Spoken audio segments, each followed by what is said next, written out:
दोस्तों, सनातन हिंदू धर्म के ओजस्वी और ज्ञानवर्धक शास्त्रों में से पुराणों का एक प्रमुख स्थान रहा है। पुराण द्वारा मानव सभ्यता के विकास में दिया गया योगदान हमारे लिए गर्व का विषय है। आज के आधुनिक व्यवस्था के मूल आधार के रूप में पुराण भारत के विश्व गुरु के छवि का दर्शन कराता है। इस प्रकृति, जीवन और इस ब्रह्मांड का शायद ही ऐसा कोई क्षेत्र होगा जिसके बारे में हमारे पुराणों में गहराई से तर्क पर आधारित विवरण न दिया गया हो। आज के आधुनिक युग में वैज्ञानिक उन्हीं तथ्यों के बारे में जानकर अपने आप को महान साबित करने में लगे हुए हैं। प्राचीन भारत के ऋषि मुनि रूपी वैज्ञानिकों की सोच लगभग सभी क्षेत्रों में इतनी उन्नत थी कि आज का पाश्चात्य विज्ञान भी उसकी गहराइयों तक नहीं पहुंच सका है।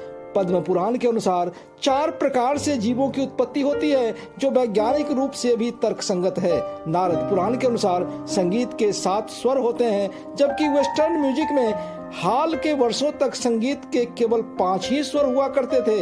शिव पुराण में सौर मंडल, ग्रहों एवं सप्ताह के 7 दिनों के नाम का विवरण सैकड़ों वर्ष पहले दे दिया गया था, जो आज भी सर्वमान्य है।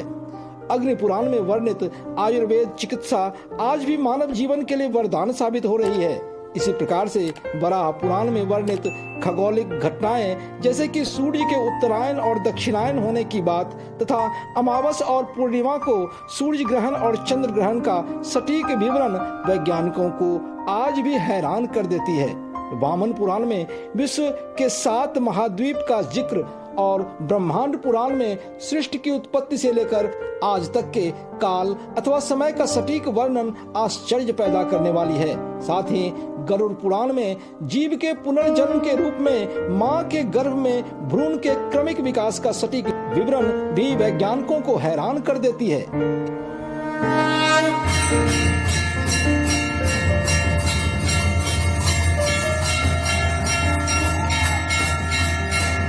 दोस्तों नमस्कार, मैं प्रदीप झा। मेरे इस दिव्य नॉलेज चैनल में आपका स्वागत है। महर्षि वेद व्यास द्वारा संकलित 18 पुराणों के बारे में बताने से पहले आपसे रिक्वेस्ट है कि आप इस वीडियो को लाइक व शेयर करें तथा चैनल को सब्सक्राइब कर बेल आइकन जरूर दबाएं। पुराण शब्द का अर्थ है प्राचीन कथा, यानी कि पुराण ऐसे प्राचीन ग्रंथ हैं जिसमें लिखित रूप में प्रस्तुत ज्ञान और नैतिकता की बातें आज भी उतने ही प्रासंगिक और मूल्यवान हैं जितने कि हजारों वर्ष पहले थे। ये मानव सभ्यता के आधार स्तंभ हैं। वेदों की भाषा और शैली कठिन है जो आम लोगों के समझ से परे है। पुराण उन्हीं वैदिक ज्ञान को आसान और रोचक तरीके से प्रस्तुत करता है। इसमें वेदों की जटिल या कठिन तथ्यों को कथाओं के माध्यम से समझाया गया है। इसमें देवी देवताओं, राजाओं और ऋषि मुनियों की कथाओं के साथ साथ जनसाधारण की कथाएं भी रोचक ढंग से समझाई गई है। महर्षि वेद व्यास ने 18 पुराणों का संस्कृत भाषा में संकलन किया है। ब्रह्मा, विष्णु और महेश उन पुराणों के मुख्य देव हैं। आइए जानते हैं एक एक कर इन 18 पुराणों के बारे में।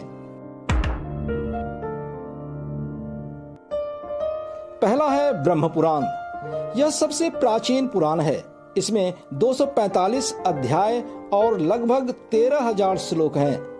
इस ग्रंथ में ब्रह्मदेव की कथा के अलावा सृष्टि की उत्पत्ति, गंगा अवतरण तथा रामायण और कृष्णावतार की कथाएं भी शामिल है। भगवान श्री कृष्ण की ब्रह्म रूप में विस्तृत व्याख्या होने के कारण यह ब्रह्म पुराण के रूप में जाना जाता है। दूसरा है पद्म पुराण। पद्म का अर्थ है कमल का फूल। चूंकि ब्रह्मा जी ने भगवान नारायण के नाभि कमल से उत्पन्न होकर सृष्टि की रचना संबंधी ज्ञान का विस्तार किया, इसलिए इस पुराण को पद्म पुराण कहा जाता है। इसमें 55,000 श्लोक हैं और यह ग्रंथ 7 खंडों में विभाजित है, जिनके नाम हैं सृष्टि खंड, स्वर्ग खंड, उत्तर खंड, भूमि खंड, पाताल खंड, ब्रह्म खंड और क्रिया खंड। इस ग्रंथ में पृथ्वी, आकाश तथा नक्षत्रों की उत्पत्ति के बारे में उल्लेख किया गया है। इसके अनुसार 4 प्रकार से जीवों की उत्पत्ति होती है, जिन्हें उदिभज, स्वेदज, अंडज तथा जरायुज की श्रेणी में रखा गया है। जो पूर्णतया वैज्ञानिक रूप से भी तर्कसंगत हैं। इस पुराण में भारत की भौगोलिक स्वरूप, जिसमें सभी पर्वत व नदियां शामिल हैं, उसके बारे में विस्तार से बताया गया है। इसमें शकुंतला और दुष्यंत की प्रसिद्ध प्रेम कहानी अथवा गंधर्व विवाह की कहानी से लेकर भगवान राम तक के कई पूर्वजों के इतिहास का वर्णन मिलता है। गौर करने वाली बात है कि शकुंतला दुष्यंत के पुत्र चक्रवर्ती सम्राट भरत के नाम पर ही इस जम्बू द्वीप का नाम भरतखंड अथवा भारत पड़ा था। तीसरा है विष्णु पुराण। यह पुराण मुख्य रूप से भगवान विष्णु को समर्पित है, जो सृष्टि के आदि पुरुष, नित्य, अक्षय, अव्यय तथा एक रस हैं। इस पुराण में 6 अंश तथा 23,000 श्लोक हैं। इसमें भगवान विष्णु बालक ध्रुव तथा कृष्णावतार की कथाएं संकलित हैं। इसके अलावा सम्राट पृथु की कथा भी शामिल है, जिसके कारण हमारी धरती का नाम पृथ्वी पड़ा था। इस पुराण में सूर्यवंशी तथा चंद्रवंशी राजाओं का इतिहास है। सदियों पुरानी भारत की राष्ट्रीय पहचान विष्णु पुराण के इस श्लोक से स्पष्ट होता है। उत्तरम यत् समुद्रस्य हिमाद्रेश्चैव दक्षिणम वर्षम तद भारत नाम भारती यत्र संतति।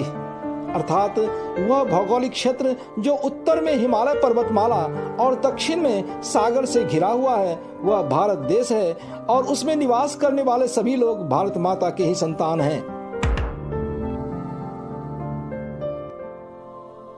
चौथा है शिव पुराण या वायु पुराण। यह पुराण मुख्य रूप से भगवान शिव को समर्पित है। इस पुराण में 24,000 श्लोक हैं तथा यह 7 संहिताओं में विभाजित है। इस ग्रंथ में भगवान शिव की महानता तथा उनसे संबंधित घटनाओं को दर्शाया गया है। इस ग्रंथ को वायु पुराण के नाम से भी जानते हैं। इसमें कैलाश पर्वत, शिवलिंग तथा रुद्राक्ष वर्णन और उसका महत्व, सप्ताह के दिनों के नामों की रचना, प्रजापतियों तथा काम वासना पर विजय पाने के संबंध में वर्णन किया गया है। सप्ताह के दिनों के नाम हमारे सौर मंडल के ग्रहों पर आधारित हैं और आज भी लगभग पूरे विश्व में इसका प्रयोग किया जाता है। पांचवा है भागवत पुराण। यह पुराण मुख्य रूप से भगवान श्री कृष्ण और श्री विष्णु के अवतारों को समर्पित है। इस पुराण में 18,000 श्लोक हैं और 12 स्कंध हैं। इस ग्रंथ में आध्यात्मिक विषय जैसे कि भक्ति, ज्ञान तथा वैराग्य की महत्ता को दर्शाया गया है। भगवान विष्णु और कृष्णावतार की कथाओं के अलावा महाभारत काल से पहले के राजाओं, ऋषि मुनियों तथा असुरों यानी कि दानवों की कथाओं का भी वर्णन है। साथ ही महाभारत युद्ध के बाद भगवान श्री कृष्ण के देह त्याग, द्वारिका नगरी के जलमग्न होने और यादव वंशियों के नाश होने तक की कथा का भी विवरण दिया गया है। श्रीमद् भागवत की तरह ही देवी भागवत पुराण भी है, जिसमें 12 स्कंध और 18,000 श्लोक हैं। छठा है नारद पुराण। मुख्य रूप से देवर्षि नारद को समर्पित इस पुराण में 25,000 श्लोक हैं। इस ग्रंथ में सभी 18 पुराणों का सार प्रस्तुत किया गया है। इसके प्रथम भाग में मंत्र तथा मृत्यु के बाद के क्रम आदि के विधान हैं। गंगा अवतरण की कथा भी विस्तार पूर्वक दी गई है। दूसरे भाग में संगीत के 7 स्वरों का विस्तृत वर्णन है, जो आज भी भारतीय संगीत ज्ञान का आधार है। आज जो पाश्चात्य संगीत की चकाचौंध से प्रभावित हो जाते हैं, उनको मैं बताना चाहूंगा कि नारद पुराण ग्रंथ रचना के कई शताब्दियों बाद तक भी पाश्चात्य संगीत यानी कि वेस्टर्न म्यूजिक में केवल 5 ही स्वर होते थे और उनके संगीत के थ्योरी अथवा सिद्धांत का विकास ना के बराबर हुआ था। सच्चाई यह है कि हमारे इस प्राचीन संगीत पद्धति का नकल कर ही पाश्चात्य संगीत का विकास हुआ। 7वां है मार्कंडेय पुराण। अन्य पुराणों की अपेक्षा यह छोटा ग्रंथ है। इसमें 9,000 श्लोक हैं तथा 137 अध्याय हैं। इसमें सामाजिक न्याय और योग विषय में ऋषि मार्कंडेय तथा ऋषि जैमिनी के बीच वार्तालाप यानी कि बातचीत का वर्णन है। इसके अलावा भगवती दुर्गा तथा श्री कृष्ण से जुड़ी हुई कथाओं का भी वर्णन है। 8वां है अग्नि पुराण। इस पुराण में 383 अध्याय यानी कि चैप्टर्स हैं तथा 15,000 श्लोक हैं। इस पुराण को भारतीय संस्कृति यानी कि इंडियन कल्चर का ज्ञान कोश अथवा इंसाइक्लोपीडिया भी कह सकते हैं। इस ग्रंथ में भगवान के मत्स्यावतार, रामायण तथा महाभारत की संक्षिप्त कथाओं का भी वर्णन है। इसके अलावा कई विषयों पर वार्तालाप या बातचीत, जिनमें धनुर्वेद, गंधर्व वेद और आयुर्वेद मुख्य हैं। 9वां है भविष्य पुराण। इस पुराण में 215 अध्याय यानी कि चैप्टर्स हैं और 15,000 श्लोक हैं। इस ग्रंथ में सूर्य का महत्व, वर्ष के 12 महीनों का निर्माण, भारत के सामाजिक, धार्मिक तथा विधानों आदि कई विषयों पर वार्तालाप यानी कि बातचीत है। इस पुराण में सांपों की पहचान, विष तथा विषदंश संबंधी महत्वपूर्ण जानकारी भी दी गई है। इस भविष्य पुराण में पुराने राजवंशों के अलावा भविष्य में आने वाले नंद वंश, मौर्य वंश, मुगल वंश, छत्रपति शिवाजी और महारानी विक्टोरिया तक के शासन का वृतांत दिया गया है। ईसा के भारत आगमन तथा मुहम्मद और कुतुबुद्दीन ऐबक का जिक्र भी इस पुराण में दिया गया है। इसके अलावा विक्रम बेताल और बेताल पच्चीसी की कथाओं का भी विवरण है। भगवान सत्यनारायण की कथा भी इसी पुराण से ली गई है। यह ग्रंथ भारत के इतिहास का एक महत्वपूर्ण स्रोत है। 10वां ब्रह्मवैवर्त पुराण। इस पुराण में 18,000 श्लोक तथा 218 अध्याय हैं। इस ग्रंथ में ब्रह्मा, गणेश, तुलसी, सावित्री, लक्ष्मी, सरस्वती तथा कृष्ण की महानता को दर्शाया गया है तथा उनसे जुड़ी हुई कथाओं का भी वर्णन है। साथ ही आयुर्वेद संबंधी ज्ञान का भी वर्णन है। 11वां है लिंग पुराण। इस पुराण में 11,000 श्लोक और 163 अध्याय यानी कि चैप्टर्स हैं। सृष्टि की उत्पत्ति तथा खगोलिक काल में युग, कल्प आदि की तालिका का वर्णन है। राजा अम्बरीश की कथा भी इसी पुराण में लिखा गया है। इस ग्रंथ में अघोर मंत्र तथा अघोर विद्या के बारे में भी बताया गया है। 12वां है वाराह पुराण। इसमें 217 स्कंद तथा 24,000 श्लोक हैं। इस ग्रंथ में भगवान के वराह अवतार की कथा के अलावा भागवत गीता महात्म्य का विस्तार से वर्णन है। साथ ही सृष्टि के विकास, स्वर्ग, पाताल तथा अन्य लोकों का वर्णन भी दिया गया है। इसमें श्राद्ध पद्धति, सूर्य के उत्तरायण तथा दक्षिणायन विचरने, अमावस और पूर्णमासी के कारणों का भी वर्णन है।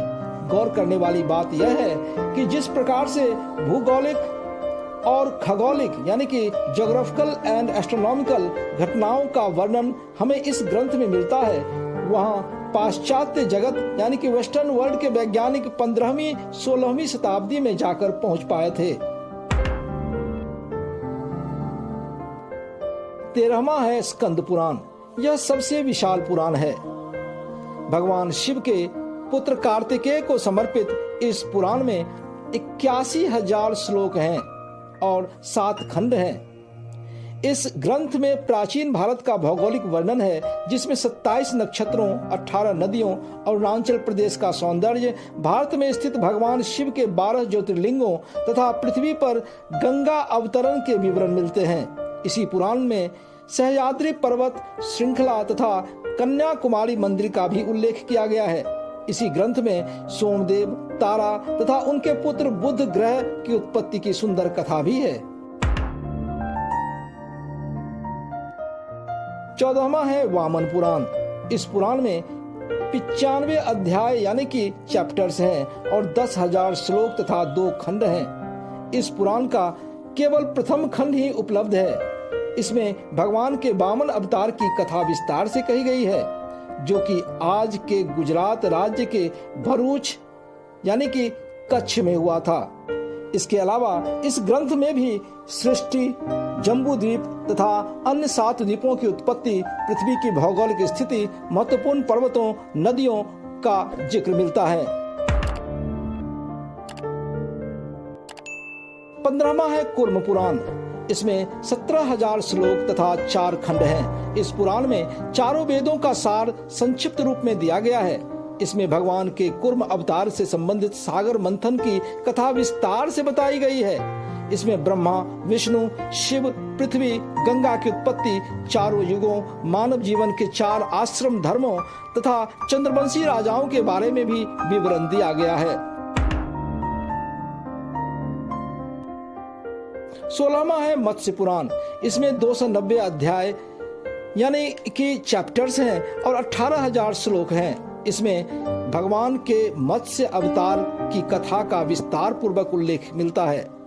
साथ ही सृष्टि की उत्पत्ति, हमारे सौर मंडल के सभी ग्रहों, चारों युगों तथा चंद्रवंशी राजाओं का इतिहास भी बताया गया है। इसके अलावा कच्छ, देवयानी, शर्मिष्ठा तथा राजा ययाति की रोचक कथा भी इसी पुराण में है। 17वां है गरुड़ पुराण। जीवों के पुनर्जन्म के कथा को समर्पित इस पुराण में 271 यानी 271 अध्याय हैं और 18,000 श्लोक हैं। इस ग्रंथ में मृत्यु के बाद की घटनाओं, प्रेतलोक, यमलोक, नरक तथा 84 लाख योनियों के नरक स्वरूपी जीवन आदि के बारे में विस्तार से बताया गया है। इसमें कई सूर्यवंशी तथा चंद्रवंशी राजाओं का वर्णन भी है। साधारणतया लोग इस ग्रंथ को पढ़ने से हिचकिचाते हैं क्योंकि इसे किसी संबंधी के मृत्यु के पश्चात ही पढ़वाया जाता है। वास्तव में इस पुराण में मृत्यु के बाद पुनर्जन्म होने पर गर्भ में स्थित भ्रूण की वैज्ञानिक अवस्था सांकेतिक रूप से बताई गई है, जिसे वैतरणी नदी आदि की संज्ञा दी गई है। पूरे पश्चिमी जगत यानी कि यूरोप में उस समय तक भ्रूण के विकास के बारे में कोई भी वैज्ञानिक जानकारी नहीं थी। और 18वां है ब्रह्मांड पुराण। इस पुराण में 12,000 श्लोक तथा पूर्व, मध्य और उत्तर 3 भाग हैं। मान्यता है कि आध्यात्म रामायण पहले ब्रह्मांड पुराण का ही एक हिस्सा था, जो अभी एक अलग ग्रंथ है। इस ग्रंथ में ब्रह्मांड में स्थित ग्रहों के बारे में वर्णन दिया गया है। कई सूर्यवंशी तथा चंद्रवंशी राजाओं का इतिहास भी बताया गया है। साथ ही सृष्टि की उत्पत्ति के समय से लेकर अभी तक 7 मनवंतर बीत चुके हैं, जिसका इस पुराण में विस्तार से वर्णन किया गया है। इस ग्रंथ को विश्व का प्रथम खगोल शास्त्र कह सकते हैं।